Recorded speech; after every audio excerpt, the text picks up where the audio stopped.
So today I will give you some guidelines on how to answer Project N, or also known as Project All Numerates.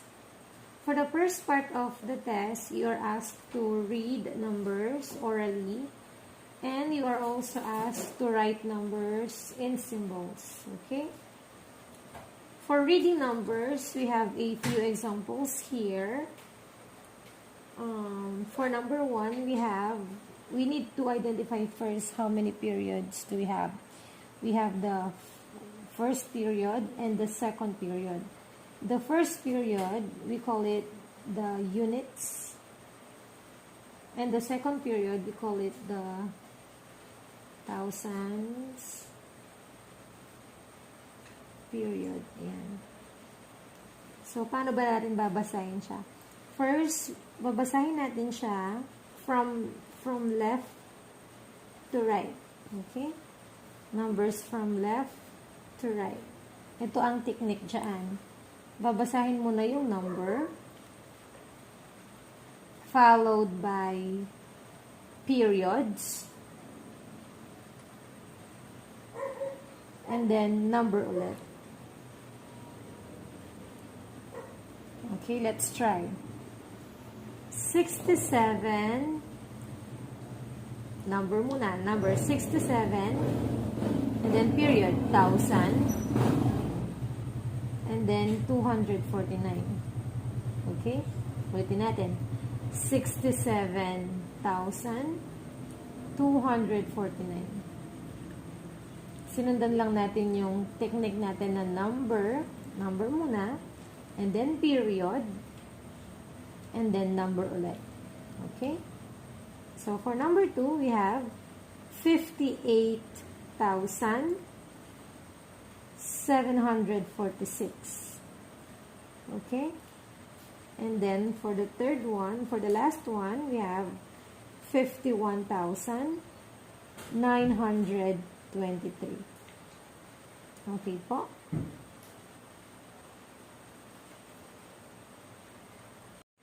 For writing numbers in symbols naman po, we are just going to write it as it is. For example, 56,000, and then we will stop here, 1,000, because ito yung thousands period natin. When we reach this part, we have to put some space. For example, 56,000, 56, and then space for the 1,000. And then write the numbers again. 712. 712. That's it.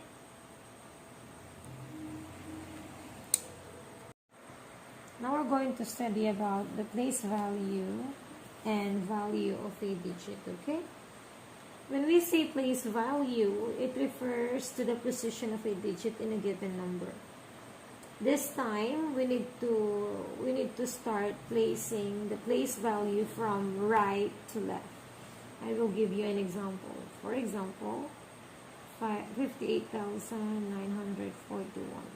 Okay? We need to start placing the place value from right to left. So the place value of this one is ones. This one is tens. This one is hundreds.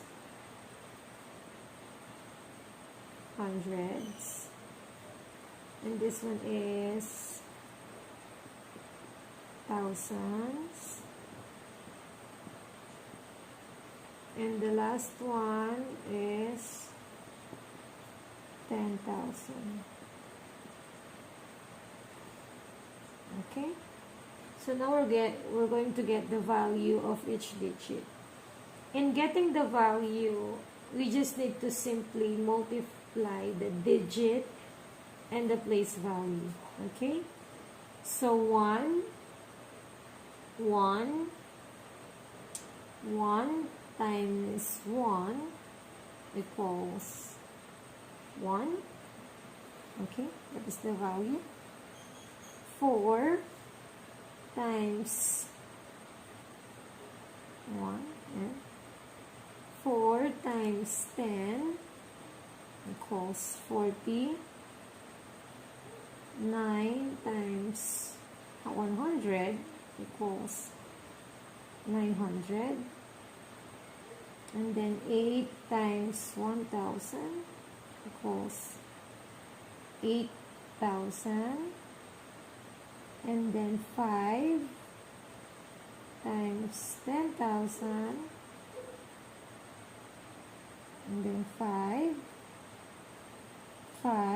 times 10,000 equals 50,000. So there it is. That is how you get the value. So this is the value. We call it the value. The value of each digit. And this one would be the place value. Okay.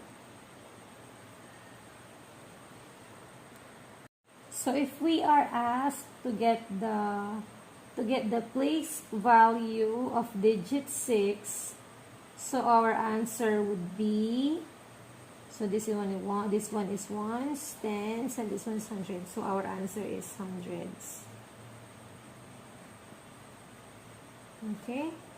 And if we are asked to get the value of 6, so our answer would be 600. Okay? Okay. Okay, for the part 2 of your test, which is the computational skills, you are asked to perform different operations, which are the addition, subtraction, multiplication, and division. So this time, I am going to discuss to you how to divide numbers using the long method. Okay? For number 1, example number 1, we have 300, or we have 639 divided by 3. Okay? When you are dividing, when dividing large numbers, para hindi tayo mahirapan, isa-isa lang muna. Start tayo dito sa number on the left muna, which is the number 6. Okay, 6 divided by 3, that is 2. Kasi, ilan ba yung makukuha mong 3 sa number 6? Dalawa, di ba? Ayun. So, ang gagawin natin dito, i-multiply lang natin siya. 2 times 3, that is 6. Okay, and then here, we need to subtract it here. 6 minus 6, that is 0. And then, bring down 3. Okay, bring down 3. Pag nag-bring down tayo ng numbers, kailangan 1 at a time lang. Hindi pwedeng sabay yung dalawa. 1 at a time lang. And then, we are going to divide this one here again. 3 divided by 3, that is 1. We will put our answer here, and then we will multiply it again here. 1 times 3, that is 3. And then, subtract. 3 minus 3, that is 0, right? And then, bring down 9. So, 9 times 3, that is 3. And 3, again, 9 divided by 3, that is 3. And 3 times 3, that is 9. So, if we are going to subtract it, we will get 0. And wala nang number na i-bring down. So, therefore, our answer is 213. Okay. Another example is, for example, 548. Okay, divide by 4. So, how many 4? Ilang 4 ang makukuha natin sa 5? 1 lang, tama ba? So, lalagay natin doon. And then, we will multiply it to number 4. 1 times 4, that is 4. And then, isa-subtract po ulit natin.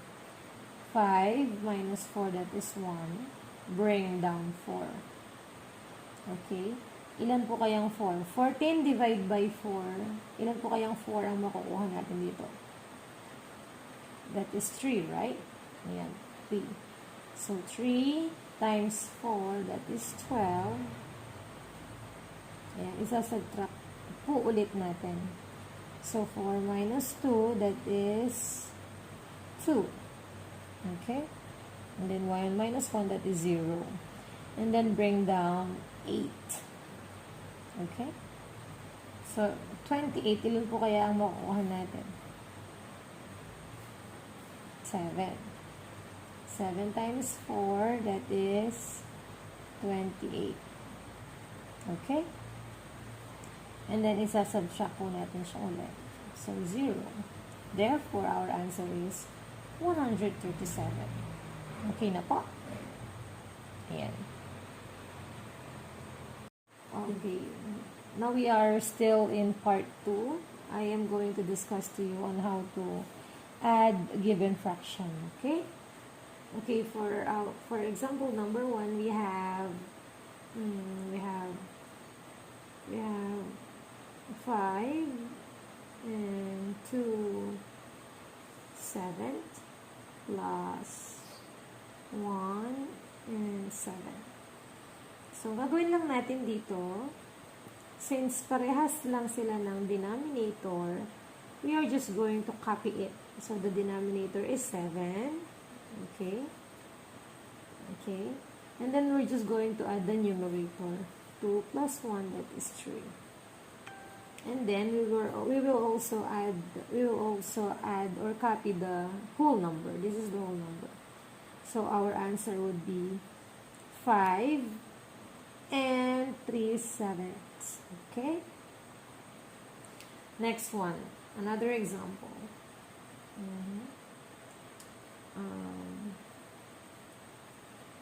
3 and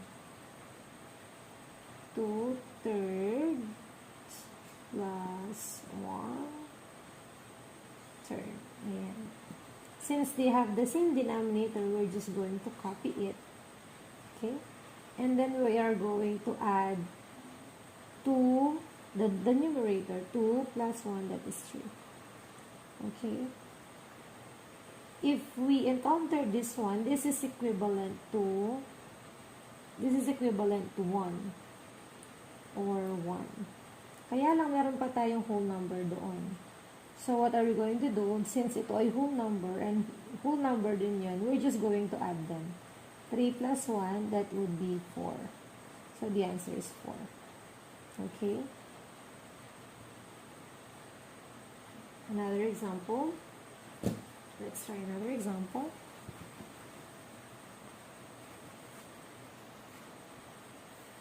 Another example, number 3 example. 7/11 plus 2/11. So what are we going to do here? Since they have the same denominator, we just copy the denominator, 11, and then add the numerator. 7 plus 2, that is 9. So our answer would be 9/11. And another example, we have 9. We have 9 and 2/6 or 2/7 plus 1/7. Okay, we're just going to copy the denominator again because they are already the same. And then add the numerator and then just copy the whole number. So the answer is 9 and 3/7. That's it. Okay, for this one, kung hindi pareho ang kanyang denominator, ganito lang ang gagawin natin. First, we need to get their LCM or the least common multiple. Teacher, paano ba kukunin yung least common multiple? Kukunin natin yung least common multiple through listing. Hahanapan natin, mag-skip count tayo. Ano ba yung skip? When we skip count by 4, we will get 4, 8, 12, 16, 20. Ayan. Etc. Sa 3 naman, we will get 3, 6, 9, 12, 15, etc. Ayan. Hanapin lang natin yung common niya, common. Yung least or yung pinakababa na parehas. Pinakamababa na magkaparehas. So, ang magkaparehas dyan ay ang 12.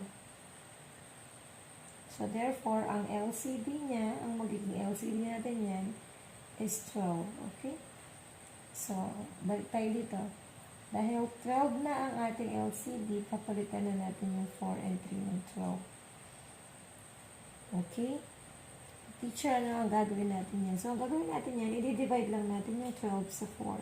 Magiging ganito ang process niya. 12 divided by 4 times 1. Okay?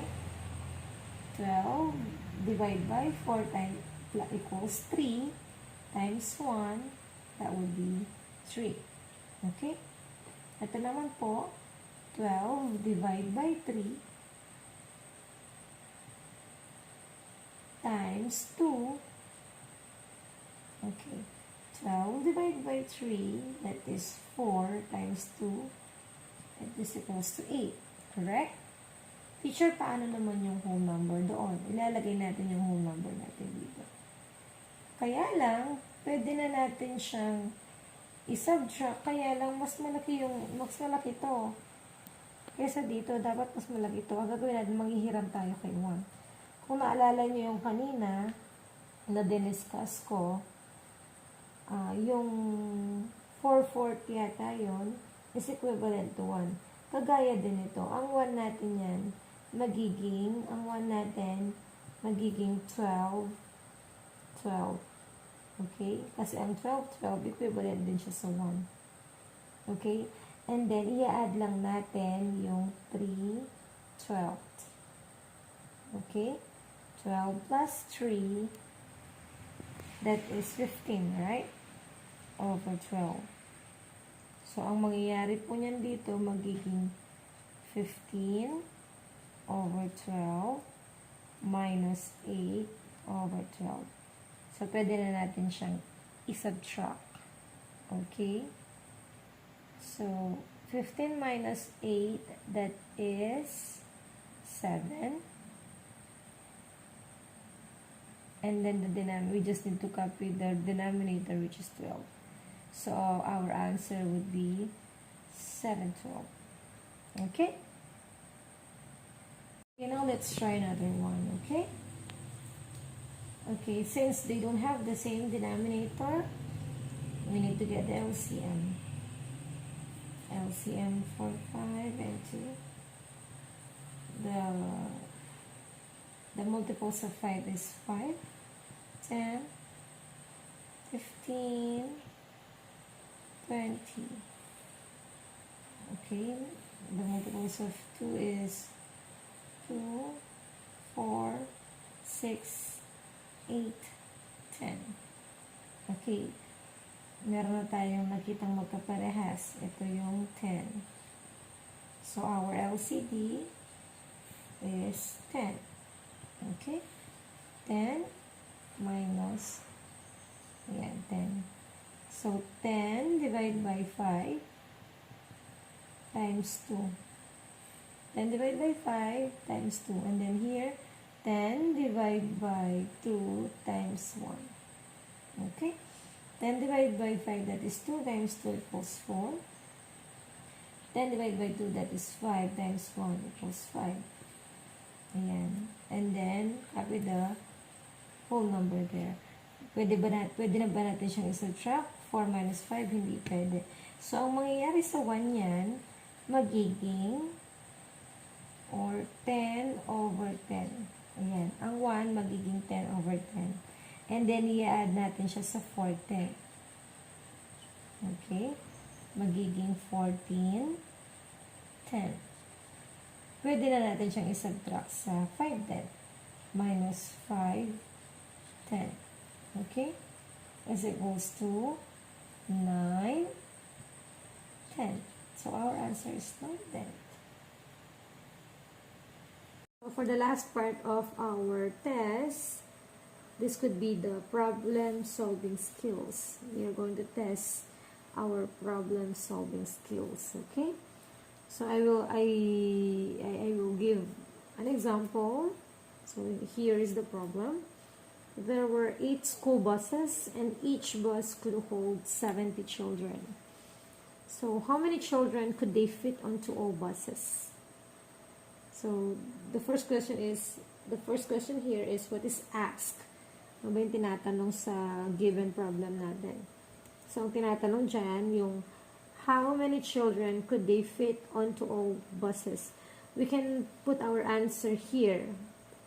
We can write our answer like, how many children could they fit onto all buses? Kasi yun nga yung tinatanong. Or we can also write the number of children fitted onto all buses. Ayan, right yan. So what are the given? So the givens are the clues. In order for us to come up or to solve the given problem, we need to find the clue. What are the clues? We have 8 school buses, 70 children each bus. We have 8 and 70. Ayan. So what operation are we going to use in order for us to know the number of children fitted onto all buses? So we need to use multiplication. Okay. If you are going to use multiplication, so what is the number sentence? So it could be 70 times 8 equals n. Kailangan may n yan, ha? Kapag ang tinatanong ay number sentence, dapat may n siya. So pag wala to, mali na yun. Okay? Now we're going to solve it. So 70 times 8. Okay, 8 times 0, that is 0. 8 times 7, that is 56. Okay? So the answer is 560 children. Ayan. Okay?